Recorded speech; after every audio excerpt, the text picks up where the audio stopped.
বাঙালির শ্রেষ্ঠ উৎসব দুর্গা উৎসব। শুধু বাংলা নয়, গোটা দেশ তথা বিশ্বজুড়ে এই উৎসব পালন করা হয়। বিদেশেও পাঠানো হয় প্রতিমা। পুজো ময়দান অবশ্য বলছে, ধরুন উন্মাদনা যতই বদলাক, এখনো কিন্তু প্রতিমার দখলে রেখেছে পাল উত্তরসূরিরাই। থিমের বাজারেও শহরের নামী পুজোয় প্রতিমা গড়েছেন কুমারটুলির সেই বংশধরেরা।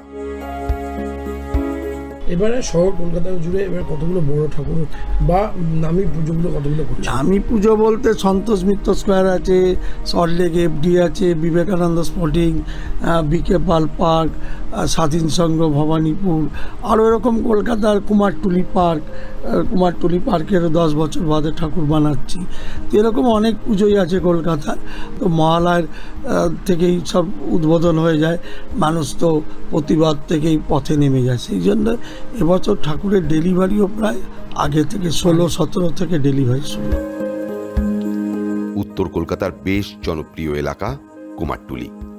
গঙ্গার অদূরেই আহিরি টোলা থেকে রবীন্দ্র সরণি হয়ে বাগবাজার যেতে বাদিকে সরু গলির ভিতর সুপ্রাচীন ঐতিহ্যবাহী পাড়া। ভেজা মাটির গন্ধ ভেসে বেড়ায়, সেই সঙ্গে খড়ের গন্ধ, রঙের গন্ধ, বাঁশ, কাঠ, পেরেক ইত্যাদি ছড়ানো থাকে চারিদিকে। কয়েকশো মৃৎশিল্পীর কাজের জায়গা। সারা বছর গড়া হয় নানান দেবদেবীর মূর্তি। তবে মা দুর্গার উপরই নির্ভরতাই বেশি। কুমারটুলির দুর্গা প্রতিমার বিশেষ খ্যাতি রয়েছে, শুধুমাত্র দেশেও নয়, বিদেশেও। এবার পুজোর ঢাকে কাঠি পড়েছে। শেষ কয়েকদিন কুমারটুলিতে ব্যস্ততা ছিল তুঙ্গে। তবে সেই ব্যস্ততার মাঝেই বড় বার্তা দিলেন প্রতিমা শিল্পীরা। মাটি থেকে শুরু করে কারিগরদের মজুরি, প্রতিমা তৈরির আনুষঙ্গিক সব জিনিসের দাম বেড়েছে হু হু করে। তবে এর সঙ্গে পাল্লা দিয়ে বেড়েছে বায়নাও। করোনা অতিমারি কাটিয়ে উঠে ধীরে ধীরে ঘুরে দাঁড়াচ্ছে শিল্পীরা। তবুও যেন খানিকটা হতাশা মনের কোণে জমা হচ্ছে। বেশ কিছু পুজো কমিটি অনুরোধ করে প্রতিমার দাম না বাড়াতে। একই দুশ্চিন্তা ঘিরে রেখেছে শিল্পীদের। কারণ বেশ কয়েকজন পুজো উদ্যোক্তা দাবি করেছেন বিজ্ঞাপন দাতাদের কাছ থেকে তেমন সাড়া পাচ্ছেন না, তাই পুজোর বাজারে অনেক কাটছাট করতে হচ্ছে। অথচ প্রতিমা তৈরির জন্য যে উপাদানের প্রয়োজন, তার প্রতিটির দাম গত বছরের তুলনায় বেড়েছে এবছর অনেকটাই। তাই প্রতিমা শিল্পীরা উভয় সংকটে। আমার ঠাকুর অনেক আগেই বায়না হয়ে গেছে, সেই জন্যই অর্ডার নিয়ে তৈরি। গত বছরের থেকে ভালোই, কিন্তু হলে কী হবে, জিনিসপত্র এত দাম বেড়ে গেছে, সেই তুলনায় ঠাকুরের দাম বাড়েনি।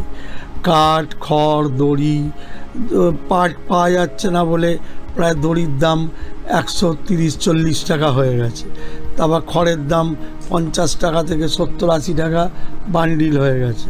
তো পেরেকের দাম, কাঠের দাম, বাঁশের দাম, প্রত্যেকটা জিনিসের দাম বেড়ে যাচ্ছে। তো সেই তুলনায় ঠাকুরের দাম তো বাড়ছে না। কুমোরপাড়ার রীতি অনুযায়ী রথের দিন থেকে শুরু হয় বারোয়ারি প্রতিমার বায়না। অতিমারি কাটিয়ে প্রতি বছর ধীরে ধীরে সেই বায়না বেড়েছে। ব্যাধি পেরিয়ে কুমারটুলির প্রতিমা পাড়ি দিয়েছে বিদেশেও। বিদেশে গত বছরের থেকে এবছর ঠাকুর একটু বেশি পাঠিয়েছি। গত বছর আমার দুর্গা ঠাকুর গেছিলো 18টা, এবার টোটাল 20টা গেছে। আর একটা ঠাকুর আছে সিঙ্গাপুর যাবে। তো বিদেশে কালী, লক্ষ্মী, সরস্বতী মিলিয়ে প্রায় 30 পিস প্রতিমা এবছর বাইরে গেছে। সবচেয়ে বেশি গেছে আমেরিকায়, বাকি কিছু ঠাকুর দুবাই, মুসলিম কান্ট্রিগুলোতেও গেছে। তারপরে গতকাল একটা মালয়েশিয়া চলে গেল। তো বাইরে মোটামুটি এবছর অর্ডার ভালোই ছিল আর কি। অতিমারিতে ক্ষয়ক্ষতির সম্মুখীন মৃৎশিল্পীরা হয়েছিলেন। সেই প্রতিকূলতা কাটিয়ে উঠতে না উঠতেই প্রতিমা তৈরির উপাদান সামগ্রীর মূল্য বৃদ্ধির সঙ্গে অদৃশ্য লড়াই চলছে। অথচ মূল্য বৃদ্ধির সঙ্গে পাল্লা দিয়ে প্রতিমার দাম বৃদ্ধি না করতে পারায় এক প্রকার হতাশ প্রতিমা শিল্পীরা। চড়া দামে কাঁচামাল কিনতে হচ্ছে, সেই তুলনায় প্রতিমার দাম বাড়াতে পারেনি। তবে এই নয় যে লোকসান হচ্ছে। বছর বছর লাভের মুখ দেখেছেন, তবুও কোথাও যেন রয়েছে বুক ভর্তি হতাশা। মোটামুটি কুমোরটুলিতে কোভিডের পর আস্তে আস্তে শিল্পীরা উঠে দাঁড়িয়েছে এবং এবছর কুমারটুলিতে অর্ডার সংখ্যা খুবই ভালো। যেটা গতবারও ভালো ছিল, এবারও ভালো আছে, খুব খারাপ নয়।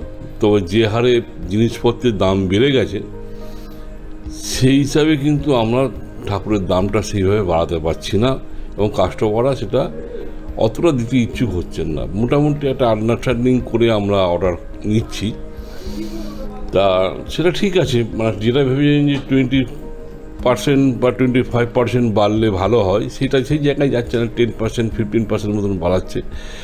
কিন্তু আমাদের তো ঠাকুর করতে হবে, হ্যাঁ, পুরনো কাস্টমার এক লাফে অনেক বাড়াতে পারছে না, তো সেটাও আমাদের ভাবতে হচ্ছে। বিগত বছরগুলিতে করোনার কারণে শেষ বেচা কেনা শিখেই উঠলেও ধীরে ধীরে যে বাজার চাঙ্গা হয়েছে, কিন্তু তাতেও সিঁদুরে মেঘ দেখছেন মৃৎশিল্পীরা। কাঁচা মালের মূল্যবৃদ্ধির সঙ্গে তাল মিলিয়ে প্রতিমার দাম পাচ্ছেন না শিল্পীরা। মোট কথা, এখানে ব্যবসা হচ্ছে, হয়তো জিনিসপত্রের দাম বেড়েছে, সেই তুলনায় প্রতিমার দাম বাড়েনি একটুও। তবুও ব্যবসা হচ্ছে বলেই বছর বছর প্রতিমা গড়া হচ্ছে। আমাদের একটা গড়ে একটা হিসেব করে একটা ঠাকুরের দাম একটা নির্ধারণ করা হয়, কোনোটা বেশি কোনোটা কম। এবার গড়ে গিয়ে করতে গেলে তখন একটুখানি লাস্টে গিয়ে কারিগর খরচা যেরকমভাবে বেড়েছে, জিনিসপত্রের দাম বেড়েছে, অত্যাধিক লেবার এখন অনেক সমস্যা হয়ে দাঁড়িয়েছে, লেবার পাওয়া যাচ্ছে না আমাদের এসব লাইনে।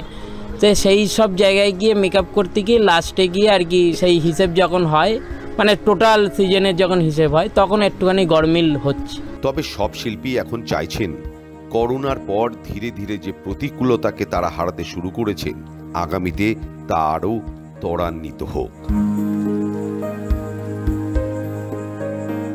সৌভিক সান্যালের রিপোর্ট, সময়, কলকাতা।